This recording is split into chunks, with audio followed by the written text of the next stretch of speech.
Alors, bonjour. Alors, ma présentation d'aujourd'hui va couvrir 3 questions, tout simplement. On va essayer de ne pas faire ça trop académique ce matin. Alors, pourquoi le vélo? Quoi faire pour encourager la pratique du vélo?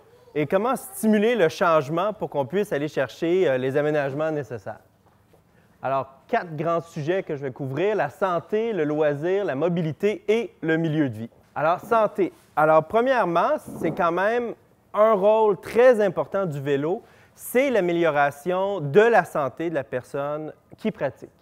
Alors, on dit 300 à 600 calories par heure lorsqu'on fait du vélo en moyenne, 600 si on fait plus du vélo de compétition, mais quand même un bon 300 calories par heure lorsqu'on se déplace pour aller à la station de train de banlieue, de métro ou aller à l'université ou autre. Alors, ce qui est quand même significatif, et on parle, sans faire d'autres exercices, outre le fait de navetter au travail, on parle d'une perte d'environ 1 livre par semaine, qui, après une saison entière, va stabiliser aux alentours de 15 livres pour une personne, ce qui est quand même sans faire trop d'efforts supplémentaires. Alors, quelqu'un qui fait du vélo pour travailler, mais aussi en loisir, va être en meilleur état de santé général, ce qui est quand même un autre impact significatif. La personne qui se déplace beaucoup en vélo va avoir moins de journées de congé de maladie, ce qui est toujours un intérêt à la fois pour lui et aussi l'employeur, va avoir moins de problèmes de dépression et de santé mentale. Et évidemment, en tant qu'individu, va émettre moins de pollution que s'il se déplace avec la voiture ou autre mode. Le loisir, bien évidemment, le vélo, de facto, il faut le voir comme un loisir. Donc, au lieu de rager derrière son volant, c'est bien mieux d'être sur son vélo.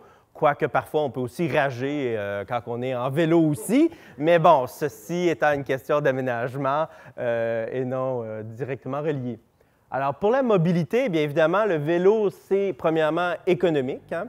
C'est une façon de diminuer significativement. On parle souvent d'environ 7 000 à 10 000 $ par an que ça coûte par voiture dans un foyer. Donc, des fois, si on peut aller de 3 voitures à 2 voitures ou de 2 voitures à 1 voiture, c'est quand même un gain significatif qui permet une meilleure santé financière, peut-être aussi d'avoir la piscine, le voyage ou de se rapprocher ou peu importe. Ça nous donne cette flexibilité-là, ou même prendre sa retraite quelques années avant. Alors, le vélo aussi, c'est pratique, on s'entend, et rapide. Les deux vont un peu ensemble, se déplacer en vélo, en milieu urbain et même en banlieue, de plus en plus, les études démontrent que c'est souvent plus rapide qu'en voiture.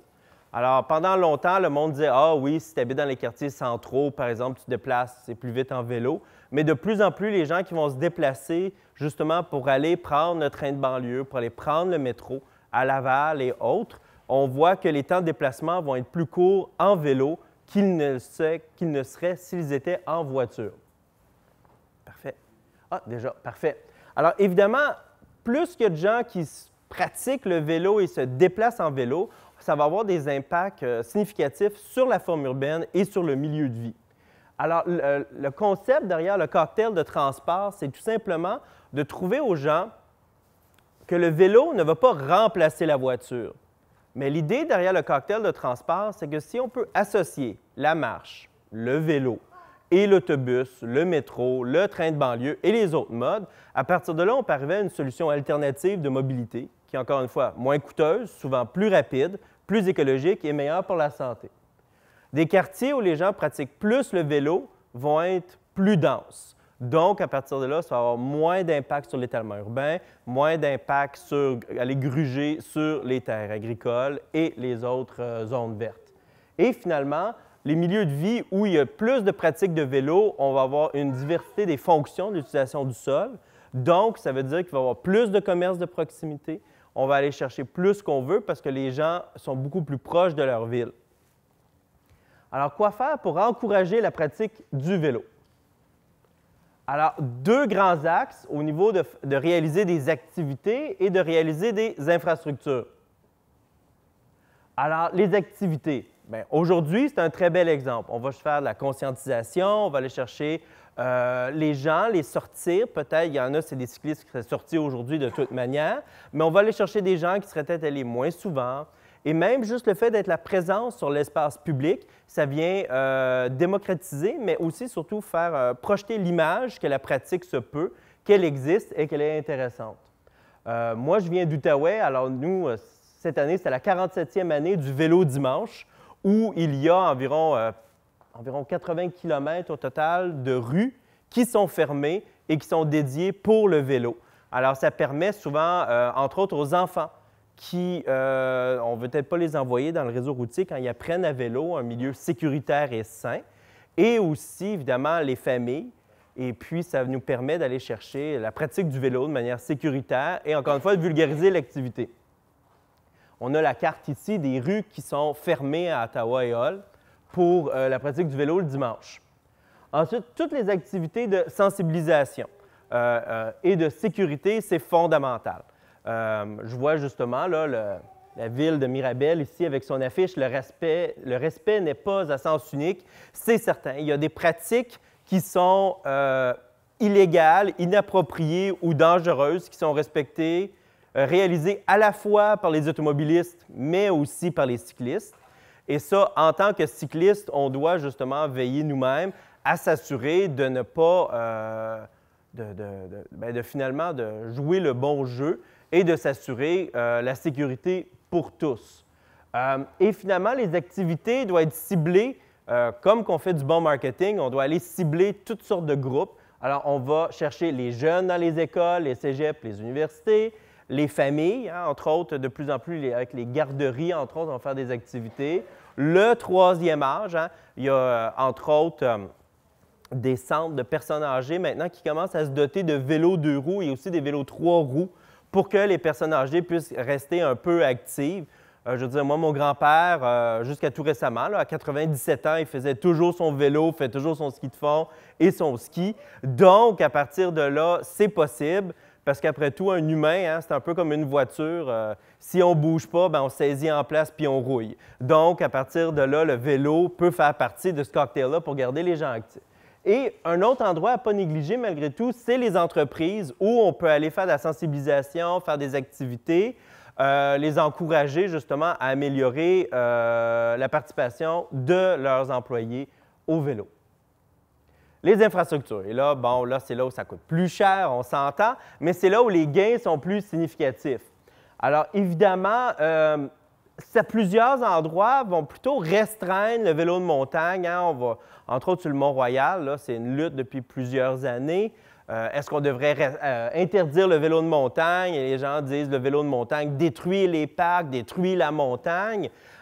Mais l'expérience nous démontre qu'il y a toute une série d'aménagements qu'on peut faire qui permet au vélo de montagne de devenir une pratique durable et souhaitable dans nos grands parcs.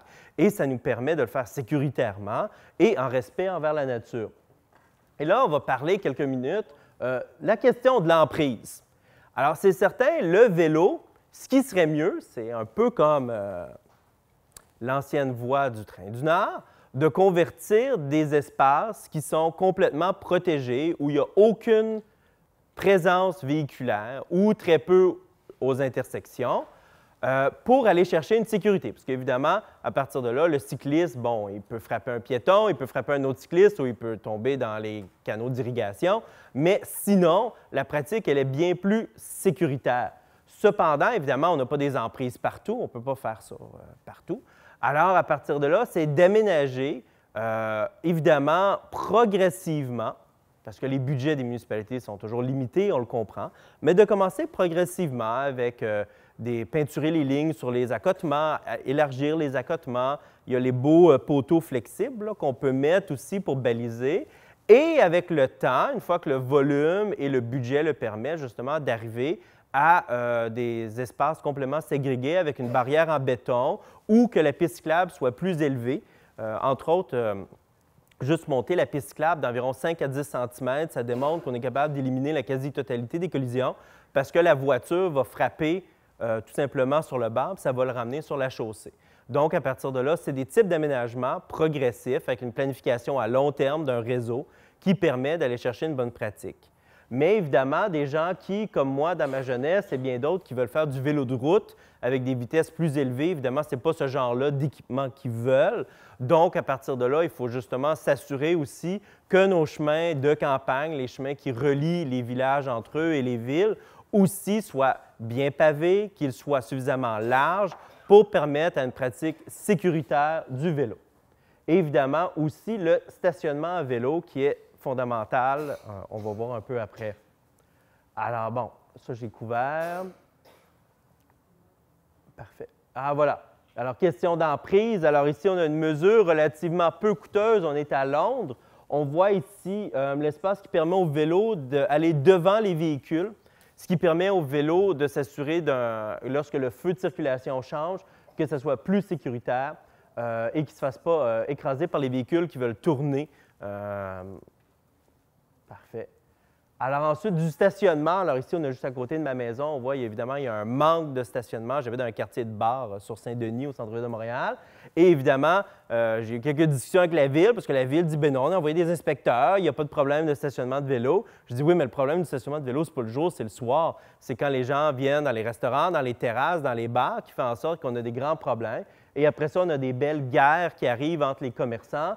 Parce que les vélos viennent à la fois obstruer et puis ça rétrécit les trottoirs. Ici, oh, juste l'autre avant, ouais, on a une photo de la station de train de banlieue à Saint-Basile-le-Grand qui, la ville, pendant longtemps, se plaignait du problème de capacité dans son stationnement incitatif de voitures. Mais en fait, nous, ce qu'on a mesuré, c'est qu'ils ont un encore plus grand problème de capacité dans leur stationnement à vélo. Alors, à partir de là, le vélo, ça coûte peu cher. On parle du stationnement incitatif pour une voiture, c'est quand même de 20 000 à 35 000 par voiture d'un stationnement incitatif. Un vélo, on parle de entre 100 et 400 $. Donc, à partir de là, on peut aller augmenter la fréquentation d'une station de train de banlieue à des coûts beaucoup plus raisonnables, et évidemment sans toucher à des dossiers épineux tels que le dézonage agricole pour faire un stationnement. Parfait. Alors, ici aussi, on peut intégrer le stationnement à vélo à la ville. Ici, je suis à Whitehorse. Et puis, on voit ici, c'était une sculpture et on voit les courses à chiens. Et puis, on voit le traîneau à l'arrière, mais vous ne le voyez peut-être pas. Mais en fait, c'est aussi un rack à vélo où on peut mettre 3-4 vélos. Alors, des fois, j'étais à San Diego et eux, ils ont des sculptures, c'est des cactus en tube plié qui permet de faire le stationnement aussi. Alors, ce n'est pas obligé d'être toujours laid, un rack à vélo. C'est possible de le rendre joli. Ici, intégré au transport collectif aussi, ça fait partie du cocktail de transport. Et ici, ce n'est pas très cher, on s'entend, tout ce que c'est 2 morceaux en acier inox qui sont pliés et ça permet à l'usager de simplement rentrer sa roue à l'intérieur et comme ça, le vélo ne va pas aller de gauche à droite puis ça le solidifie durant le déplacement. Accessible, alors, et là embarque le vélo partage, parce que le vélo partage, lui, permet d'aller chercher souvent des déplacements à sens unique, mais aussi des déplacements où, dans des zones où on ne voudrait pas nécessairement laisser notre vélo en public. Montréal, évidemment, a Bixi depuis plusieurs années. La ville de Westmount a lancé récemment son propre système. Mais de plus en plus, en Amérique du Nord, en Europe et en Asie, on voit des systèmes de Bixi qui vont être établis aussi dans les parcs régionaux, dans les campus universitaires et aussi aux abords des stations de train de banlieue, encore une fois, comme des mesures beaucoup moins coûteuses que des stationnements incitatifs. Comment aménager ici? On a un exemple de mauvaise pratique. C'était un de mes clients. Il me demandait comment est-ce qu'on peut améliorer notre réseau cyclable dans notre ville. Alors ici, bien, je vais montrer cette photo-là. Ici, un bel exemple. Alors, on voit, juste reculer, on voit la piste cyclable n'a pas été terminée. Elle termine dans un trou d'eau avec de la boue et n'est pas connectée directement au bitume. Alors, à partir de là, oui, il faut faire les gros investissements à long terme, mais aussi, il faut des fois regarder et parler aux usagers, parler aux citoyens et demander, vous, c'est quoi les petites choses qui clochent, c'est quoi qui ne fonctionne pas? Et ceux-ci, ils ont envoyé des cols bleus, puis en une demi-journée, c'était réparé ce problème-là, et qui, nous, il avait été répertorié par les usagers comme un lieu de frustration, parce que c'est la piste cyclable qui emmenait à la station de train de banlieue. Alors, à partir de là, on avait ce problème-là. Parfait. Ici, une autre pratique à vraiment éviter. On est à Vaudreuil. On voit, il y a un trottoir sur notre droite. mais à gauche, ils ont décidé d'éviter la dépense du trottoir pour mettre uniquement une piste multifonction. Puis on voit ici nos deux madames qui prennent leur marche. Le problème avec ça, évidemment, c'est que ça cause des situations conflictuelles de sécurité entre le cycliste et les piétons. Et souvent, les cyclistes vont éviter ces types d'équipements-là lorsqu'ils sont mixtes parce qu'il faut qu'ils rentrent puis qu'ils sortent pour contourner les piétons. Et ça cause aussi des accidents lorsqu'ils ne vérifient pas et ils rentrent dans les voitures qui circulent. Alors, trottoir des deux bords, piste cyclable. Et moi, évidemment, je suis un grand partisan des pistes cyclables unidirectionnelles des deux côtés qui sont beaucoup plus sécuritaires qu'une piste bidirectionnelle d'un côté ou de l'autre. Et comment est-ce qu'on peut stimuler le changement pour aller chercher nos élus, à la fois au niveau municipal, au niveau provincial, au niveau fédéral, aller chercher les OBNL et les autres pour aller chercher les équipements qu'il nous faut? Bien, vraiment, c'est fait du vélo. Hein? Les études démontrent si plus il y a de gens qui utilisent l'infrastructure, ça va amener la pression, un peu comme les voitures ont fait dans le temps. Après un bout de temps, quand le réseau routier était saturé, bien, les politiciens n'ont pas eu le choix que d'augmenter la capacité routière. Et c'est la même chose avec le vélo. Et puis, faire pression, faites du vélo, faites-en encore plus. Et là, vous allez faire encore plus de pression. Et finalement, parlez de vélo. Je sais, parfois, certains de vos amis peuvent vous trouver, vous êtes le fatigant qui fait juste parler vélo, vélo, vélo, vélo. J'ai fait le tour de ci, j'ai fait le ça. Mais malgré tout, parler, oui, d'une façon militante, mais aussi d'une façon pratico-pratique. Dire, ah oui, moi, au lieu de, ça me prend moins de temps pour me rendre à mon lieu, c'est mieux pour la santé, c'est plus rapide, c'est moins coûteux. Des fois, aller chercher ce genre d'argumentaire-là, peut-être pas seulement ceux qui vous motivent, mais ceux qui pourraient convaincre les autres de changer, c'est une façon très efficace d'aller chercher plus d'adeptes pour le vélo.